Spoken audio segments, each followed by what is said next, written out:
마태복음 46번째 시간이 되겠습니다. 본문을 가지고 천국 운동을 계승합시다라는 제목으로 하나님의 말씀을 전하겠습니다. 성도 여러분, 세상의 모든 위대한 역사와 과업은 언제나 계승을 통해서 계승하는 사람들을 통해서 전수되고 발전되지요. 마치 릴레이 계주 경기에서 다음 주자에게 바톤을 전달하듯이 인류의 문화와 사상도 한 사람의 시작에서 끝나는 것이 아니라 계승자들을 통해서 지경을 넓혀왔습니다. 예수님께서 행하신 이 천국 운동도 마찬가지입니다. 여러분, 예수님은 이 세상에 오셔서 천국 복음을 전파하시고 말씀을 가르치시고 병든 것과 약한 것을 치료하시면서 전도운동, 말씀, 치유운동을 하시면서 이 땅에 하나님 나라를 오게 하셨습니다. 실현하셨습니다. 결정적으로는 십자가에 죽으시고 부활하셔서 죄와 사망의 권세를 정복하심으로 새 나라, 영생의 나라, 하나님 나라의 초석을 닦으셨습니다. 그런데 여러분, 예수님은 이 세상에서 이 천국 운동만 하시다가 하늘로 떠나지 않으셨습니다. 예수님께서 하신 중요한 일이 있는데 그것은 바로 예수님께서 떠나신 뒤에 이 천국 운동을 이어서 계승할 제자들을 훈련하시고 준비하신 것, 제자들 12제자를 남기신 것입니다. 사람을 남기신 것이죠. 오늘 본문이 그런 의미에서 참 중요합니다. 오늘 본문은 예수님께서 이 천국 운동의 계승자로서 12제자를 사도로 부르신 장면을 소개합니다. 여러분, 우리는 이 사도들이 남긴 말씀을 듣고 예수 그리스도를 믿음으로 하나님 나라의 백성이 되었지요. 그렇다면 우리도 주님께서 다시 오실 때까지 지금도 성령의 권능으로 계속되고 있는 온 세상에 왕성하게 일어나고 있는 이 천국 운동을 신실하게 계승해야 할 사명이 저와 여러분에게도 있습니다. 그래서 오늘 이 본문을 통해서 사도들을 부르신 이 주님의 말씀을 살펴보며 이 천국 운동의 계승자로서 우리가 붙들어야 할 진리를 세 가지로 살펴보겠습니다. 먼저 천국 운동을 위해 세상으로 보내받았다는 사실을 생각해보고 그 다음 유능한 자가 아니라 부족한 자들을 보내신다는 점을 다루겠습니다. 마지막으로 천국을 실현하기 위해 주님의 권능이 필요하다. 예수 그리스도의 권능으로 천국을 실현한다는 사실을 생각해 보겠습니다. 자, 첫 번째, 천국 운동을 위해 세상으로 보냄받았습니다. 우리 다 같이 한번 읽어봅시다. 시작. 천국 운동을 위해 세상으로 보냄받았습니다. 여러분, 믿는 자들, 우리 성도들의 정체성은 무엇인가요? 세상으로부터 부름받아서 하나님의 백성이 되었지요. 근데 그뿐만 아니라 오늘 본문은 성도들은 천국 운동을 위해 세상으로 보냄받은 자라는 사실을 가르쳐 줍니다. 하나님은 타락한 세상에서 언젠가는 멸망할 이 세상에서 우리를 빼내셔서 구원하실 뿐 아니라 다시 이 절망이 가득한 세상에 우리를 보내셔서 새 나라, 하나님의 나라를 확장하기를 원하십니다. 여러분, 1절을 보시면 예수님께서 12제자들을 불러서 모든 병과 약한 것을 고치고 귀신을 쫓아내는 권능을 주시는데 그렇게 하신 목적이 있습니다. 2절을 보면 알 수 있는데요. 12사도의 이름은 이러하니, 예수님께서 부르신 12제자에게만 특별한 호칭을 주시는데 그 호칭이 무엇입니까? 사도이죠. 그럼 당시에 예수님을 따르는 사람들이 이 12사람밖에 없었습니까? 아니죠. 주님을 따르는 제자라고 불릴 수 있는 사람들이 많았지만 이 12사람들만 따로 구별해서 사도라고 칭하십니다. 이 사람들 외에는 사도라고 부르지 않습니다. 그래서 오늘 본문 2절을 보면 12사도의 명단을 정확하게 공개하면서 이 사도들이 특별한 사명자, 특별한 제자임을 보여주고 있습니다. 그렇다면 여러분, 왜 예수님은 제자들 중에서 12사람만을 구별하셔서 사도의 직분을 맡기셨을까요? 그것은 예수님께서 승천하신 후에 이 예수님이 행하신 천국 운동이 이 사도들을 통해서 지속하게 하기 위함이죠. 사도들을 세상에 보내시기 위함이었습니다. 하나님 나라 확장을 위해서 12사도를 추수할 일꾼으로 내보내시기 위함이었습니다. 그래서 오늘 본문 직후에 5절에 보시면 4절까지 명단을 12사도의 명단을 공개한 이후에 5절에 보면 이 12를 어떻게 하십니까? 내보내신다고 말씀하시죠. 예수님은 12사도를 특별히 택해서 예수님의 시종으로 섬기도록 하시기 위함이 아니라 보내시기 위해서 부르셨어요. 제자로 부르셔서 사도로 보내신다는 것이죠. 여러분, 사도라는 말 뜻이 무엇입니까? 사도라는 말은 그 원어적으로 보냄을 받은 자, 보냄받은 자라는 뜻입니다. 한번 따라합시다. 보냄받은 자. 그런데 누구의 보냄을 받은 자입니까? 예수님의 보냄을 받은 자이죠. 예수님의 보냄을 받은 자라는 것을 다르게 말하면 예수님의 대리인이라고 할 수 있습니다. 여러분, 대통령을 대신해서 파견된 사람을 가리켜 대통령 특사라고 부르지요. 이처럼 사도들은 천국의 왕이신 예수 그리스도를 대신해서 주님을 대신하는 특사로서 천국 복음을 전파하고 천국의 말씀으로 백성들을 가르치고 병든 것과 약한 것을 돌보고 치료하면서 천국 운동을 전개했던 것입니다. 사랑하는 성도님들, 물론 여기 있는 저와 여러분은 사도가 아닙니다. 오늘날에도 사도가 있다고 가르치는 그런 교회가 간혹 있는데 그것은 잘못된 가르침입니다. 사도는 이 12사람에게 국한되는 직분입니다. 하지만 그럼에도 우리는 주님께서 세우신 이 사도들이 기록한 복음을 들음으로 예수 그리스도를 믿어 천국 시민이 된 줄 믿습니다. 이 사도적인 복음, 사도적인 교훈을 듣고 우리는 이 교훈에 근거해서 지금 신앙생활을 하고 있습니다. 그래서 에베소서 2장에도 교회는 사도들과 선지자들의 터 위에 서 있다, 건설된다고 했습니다. 우리가 바로 사도적인 교회입니다. 우리는 사도는 아니지만 사도적인 교회를 이루고 있습니다. 그러면 사도적 교회로서 우리가 두 가지 계승해야 할 것이 있는데, 먼저 사도적인 복음과 사도적 교훈을 계승해야 합니다. 사도들이 순수하게 전했던 그 복음과 이 말씀을 우리는 그대로 계승해야 합니다. 그래서 이 말씀과 이 복음을 계속해서 교회에서 모여서 듣고 배우고 제자로 성장해 가야 하는 것이죠. 그런데 뿐만 아니라 한 가지 더 사명은 무엇인가?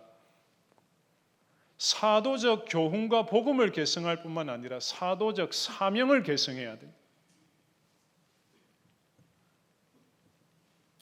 예수님께서 제자들을 보내셨듯이 우리를 세상에 보내신다는 것이죠. 우리를 파송하셔서 세상을 구원하시고 하나님 나라를 확장하기를 원하십니다. 이 사도적 사명을 계승하는 저와 여러분이 되기를 바랍니다. 성도 여러분, 우리는 하나님의 백성으로서 두 가지 정체성을 늘 견지해야 하겠습니다. 하나는 내가 하나님께 부름받은 나같이 부족한 사람, 나 같은 죄인도 불러주셨다는, 구원해 주셨다는 사실로 인해 감사하며 경배해야 할 것이고, 다른 하나는 나를 부르신 하나님, 오늘 제자들을 불러서 사도로 보내셨던 것처럼 나를 부르신 하나님이 나를 또한 세상으로 보내신다, 나를 사명자로 보내신다, 하나님의 일을 보내신다, 하나님의 나라를 위해서 파송하신다는 사실을 늘 명심해야 합니다. 교회도 마찬가지입니다. 교회도 잘 모일 뿐만 아니라 복음을 위해서 세상에 흩어져야 됩니다. 정확하게 말하면 교회는 흩어지기 위해서 모이는 것입니다. 이 사도적 사명을 감당하기 위해서 세상에서 우리는 모이는 것입니다.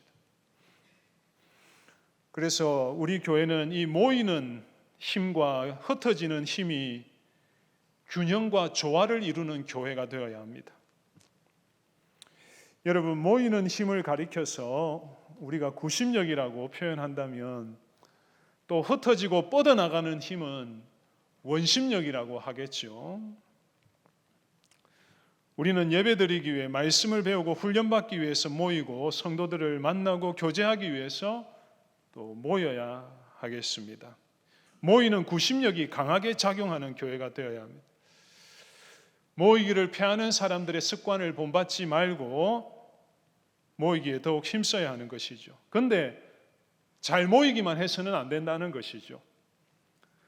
구심력으로만 안 되고 세상의 하나님 나라를 회복하기 위해서 힘차게 뻗어나가는 이 원심력을 발휘하는 교회가 되어야 합니다.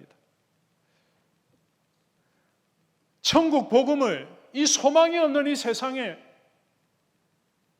절망할 수밖에 없는 이 세상 사람들 가운데 천국 복음을 전파하기 위해서 회개하라, 천국이 가까이 왔느니라, 이 복음을 전하기 위해서 나아가야 하는 것입니다. 하나님의 사랑과 은혜를 흘려보내기 위해서 나아가야 하는 것입니다. 여러분, 이런 말을 들어보셨습니까? 담을 쌓는 나라는 망하고 길을 닦는 나라는 흥한다. 무슨 뜻인가요? 나라를 지키기 위해서 높은 담만 쌓아서는 안 되고 더 넓은 세상과 연결하기 위해서 길을 닦는 나라가 진정으로 큰 나라, 대국을, 제국을 이룰 수 있다는 것이죠. 여러분, 만약에 우리가 세상과 높은 담을 쌓고 그냥 우리끼리 잘 모이기만 한다면 그것은 하나님이 기뻐하시는 교회의 모습이라고 할 수 있겠습니까? 사랑하는 성도님들, 오늘 말씀에 비추어 우리 각자의 신앙을 잘 돌아볼 수 있기를 원합니다.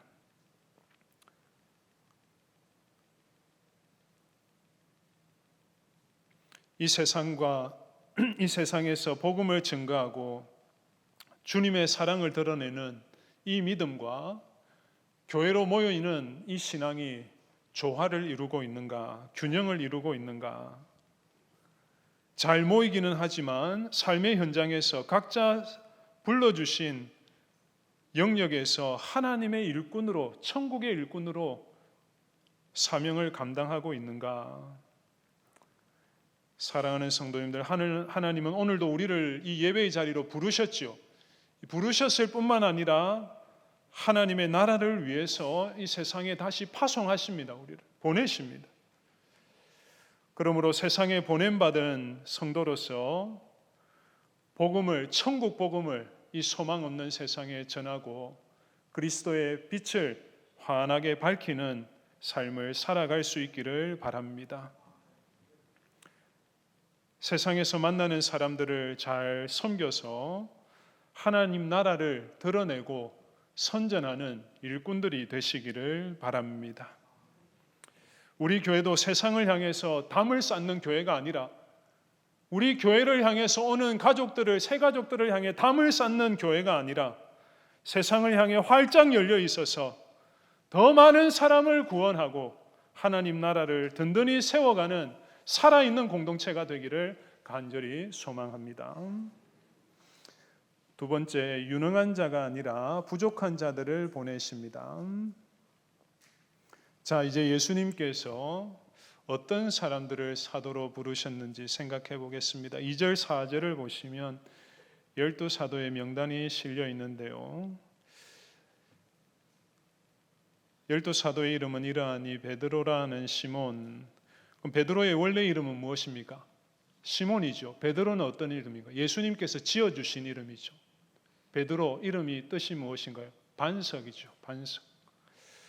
주님이 지어주신 이름. 그 다음 그 형제 안드레, 베드로의 형제 안드레, 그다음 세베대의 아들 야고보와 그의 형제 요한, 빌립과 바돌로메, 도마오 세리마테, 알포의 아들 야고보와 다데오, 가나안인 시몬과 및 가룟유다, 곧 예수를 판자라. 두 사람씩 묶여 있습니다. 쉼표도 두 사람씩 묶어서 이렇게 되어 있습니다. 예수님의 증인으로 사명을 감당해야 되기 때문에 유대인들은 증인이 2명 이상이 되어야 되기 때문에 2명씩 묶어서 이렇게 명단을 공개하고 있습니다. 여러분, 사도들은 단순히 예수님을 믿고 따르는 자가 아니죠. 주님께서 승천하신 이후에 주님을 대신해서 천국 운동에 앞장설 사람들, 이 참 초대 교회의 기둥 같은 역할을 감당할 사람들이죠. 근데 그런 중차대한 사명을 감당할 사람들이 어떤 사람들이 뽑혔습니까? 주님께서 파송하신, 오늘 본문에 파송하신 이 사도들은 남다르게 뛰어난 사람들이 아니라 지극히 평범하고 부족한 사람들이에요. 여러분, 세상에서 인사가 만사라고 하지 않습니까? 사람을 택하는 일, 일꾼을 선택하는 일 참 중요합니다. 근데 유능하고 대단한 사람들을 사도로 뽑으면 좋을 텐데 예수님은 전혀 그렇게 하지 않으십니다. 완벽한 사람들이 아니라 실수하는 사람들, 연약한 사람, 부족한 자들을 사도로 택하십니다. 여러분, 12사도를 보시면 처음 등장하는 4사람 누구인가요? 베드로, 안드레, 야고보, 요한. 이 사람들은 공통점이 있죠. 이 사람들의 직업은 무엇인가요? 어부입니다. 갈릴리 출신의 어부입니다. 직업에는 귀천이 없다고 하지만 이 어부는 당시 사회에서 존경받는 직업은 아니죠. 바다에서 생계를 유지했던 보통 사람들입니다. 그 중에 시몬에게는 베드로라는 이름 주셨는데 반석이라는, 여러분, 베드로가 반석 같은 사람이었습니까? 반석 같은 신앙에 흔들리지 않는 신앙의 소유자였습니까? 아니죠. 베드로는 열심은 있었지만 항상 나섰지만 불안했습니다. 그 믿음이. 예수님을 모른다고 그래서 3번이나 부인하지 않았습니까? 야고보와 요한은 어떻습니까? 세베대의 아들 야고보와 요한은 예수님께서 영광 중에 높아지시면 예수님 오른편 왼편에 앉고 싶은 야심을 가진 사람들이었습니다. 또 예수님은 이 야고보와 요한에게 별명을 하나 지어주셨지요. 보아너게라는 별명을 지어주셨습니다. 여러분, 보아너게는 아람어인데요, 우레의 아들이란 뜻이죠. 이 천둥의 아들이란, 그만큼 성격이 거칠고 급해서 불같았다는 것입니다. 근데 그런 야고보가 나중에 어떤 사람이 됩니까? 예루살렘 교회의 기둥 같은 일꾼이 되죠. 그렇게 섬기다가 사도행전 12장을 보면 이 야고보는 순교합니다. 12사도 중에 첫 순교자가 바로 이 야고보입니다. 그리고 사도 중에는 세리 마태 있었죠. 굳이 직업을 밝히지 않아도 되는데 마태는 자신의 복음서를 기록하면서 자기 직업을 공개합니다. 그럼 당시에 세리는 어떤 사람인가요? 창기와 더불어서 가장 멸시받는 죄인이 바로 세리였습니다. 주님은 이렇게 비천하고 보잘것없는 자격 없는 죄인들을 부르셔서 천국 운동을 위한 일꾼으로 사도로 택하셨다. 3절에 나와 있는 도마는 어떻습니까? 도마도 부활하신 예수님 믿지 못했잖아요. 의심했지 않습니까? 4절에 보면 가나안인 시몬이 있습니다. 이 가나안이라는 말은 가나안 사람이라는 뜻이 아닙니다. 이 가나안인은 아람어로 열심당원이라는 뜻입니다. 열심당. 이 열심당은 당시에 이스라엘이 로마 제국의 치하에 있었기 때문에 조국 해방을 위해서 싸우는 세력인데, 이 목숨을 걸고 투쟁하는 이런 열심당원이 또 사도로 선발이 되었습니다. 심지어 예수님을 배신하고 팔아넘긴 가룟 유다도 포함되지 않았습니까? 여러분 생각해 보세요. 이 12명 가운데 자격을 따지면 사도로 발탁될 만한 사람들이 있습니까? 없습니까? 아무도 없습니다. 예수님은 자격을 보고 완성된 우수한 사람을 뽑은 것이 아니에요. 정말 연약하고 허물이 많은 보통 사람을 사도로 세우셨습니다. 어쩌면 저런 인간들을 데리고 무슨 일을 할 수 있을까 싶은 사람들, 그런 자들을 택하셔서 하나님의 일을 맡기셨습니다. 사랑하는 성도님들, 이 사실은 우리를 아주 겸손하게 하지요.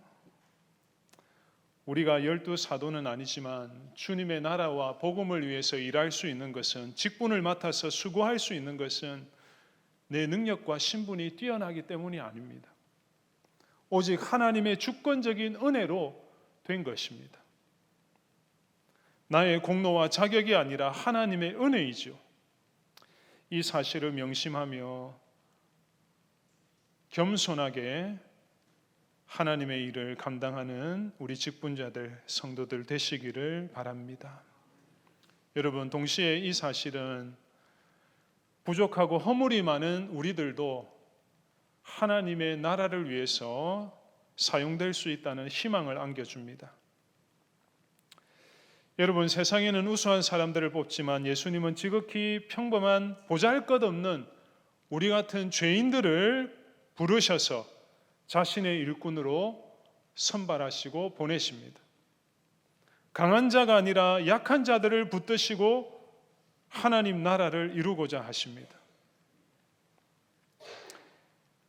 사랑하는 성도님들, 용기와 소망을 가지시기를 바랍니다. 특별한 재능과 자격이 없을지라도 하나님께서 우리에게 은혜를 주신다면, 주님께서 나를 붙들어 주신다면 누구든지 하나님의 일꾼이 될 수 있습니다. 우리의 한계와 부족함은 주님의 일을 감당하는데 장애가 될 수 없습니다. 우리도 얼마든지 하나님 나라와 복음을 위해서 쓰임 받을 수 있음을 믿으시고 주님을 위해서 신실하게 일하는 저와 여러분 다 될 수 있기를 바랍니다. 세 번째, 천국을 실현하기 위해 예수님의 권능이 필요합니다. 그럼 지금까지 천국 운동을 계승하는 교회, 이 세상에 흩어져서 하나님 나라 운동을 실천할 후예들로서 우리가 붙들어야 할 두 가지 사실을 말씀드렸습니다. 먼저 우리는 세상에 보냄받은 자라는 정체성을 붙들어야 하고, 주님은 우수한 자들이 아니라, 뛰어난 자들이 아니라 부족하고 연약한 우리를 통해서 하나님 나라를 세워가기를 원하신다고 했습니다. 마지막 세 번째로 살펴볼 것은 이 하나님 나라를 건설하기 위해서는 주님의 권능이 필요하다는 것입니다. 자, 1절을 보시면 더러운 귀신을 쫓아내며 모든 병과 모든 약한 것을 고치는 권능을 주시니라. 12사람을 부르셔서 사도로 내보내시기 전에 먼저 무엇을 주십니까? 권능을 주시죠. 권능. 제자들이 얼마나 연약하고 부족한지 잘 아시기 때문에 그들의 무능함을 아시고 권능으로 덮으셔서 권능으로 무장시켜서 세상으로 보내십니다. 여러분 생각해 보십시오. 지금까지 마태복음에서 1절을 가만히 보시면 누가 더러운 귀신을 쫓아내고 누가 모든 병과 약한 것을 고치셨습니까? 예수님께서 고치셨죠. 하셨죠. 그런데 예수님께서 행하신 그 일을 이제 사도들도 똑같이 할 수 있도록 주님의 권능으로 옷 입혀 주십니다. 여러분 이 권능이라는 단어는 앞에서도 몇 번 나왔는데요. 원어로 엑수시아라고 합니다. 한글로는 권위, 권능, 권세라고 번역할 수 있습니다. 근데 여러분 이 권능이 중요합니다. 권능이 없으면 주님의 권능이 없으면 아무리 우리가 노력하고 수고해도 하나님 나라를 세우는 그 사명을 감당할 수 없기 때문입니다. 우리의 지식과 경험이 무력하고 효과가 없기 때문입니다. 오직 주님의 권능으로만 우리는 천국 운동을 계승하는 이 사명을 감당할 수 있는 것입니다. 사랑하는 여러분, 혹시 세상에서 하나님의 뜻대로 순종하며 승리하며 살고 싶은데 번번이 실패하고 좌절하셨습니까? 교회를 더 잘 섬기고 싶은데 자신의 부족함으로 인해서 실망하고 자책하셨습니까? 복음을 전하고 싶은데 나의 힘과 열심으로만 힘이 드십니까? 그렇죠. 우리의 지식과 경험, 열심으로만 할 수 없습니다. 그러나 주님께서 권능으로 함께 하시면 능히 할 수 있습니다. 우리 시간 다 같이 한번 따라하겠습니다. 하나님의 일은 하나님의 능력으로, 하나님의 일은 하나님의 능력으로 믿으시길 바랍니다. 여러분 마태복음 8장과 9장에서 주님의 권능이 어떤 권능인지 잘 보여주셨죠. 폭풍이 휘몰아치는 바다도 잔잔하게 하셨고 더러운 귀신도 말씀 한마디로 내쫓았습니다. 심지어 죽은 자도 살리셨죠. 주님의 권위로. 뿐만 아니라 주님은 자신이 친히 십자가에 죽으시고 부활하심으로 죄와 죽음의 권세 마귀를 정복하시고 우리의 구원자가 되어 주셨습니다. 믿습니까? 주님의 권세는 이런 권세입니다. 얼마나 놀라운 권세인가요? 이렇게 뛰어난 권세를 가진 분께서 우리를 위하시면 누가 우리를 대적할 수 있겠습니까? 누가 하나님의 일을 감당하지 못하겠습니까? 사랑하는 성도님들, 이 시간 권능의 주님을 바라보시기를 원합니다. 주님의 권능을 구하시고 성령의 권능을 부어주시도록 간구하시기를 바랍니다.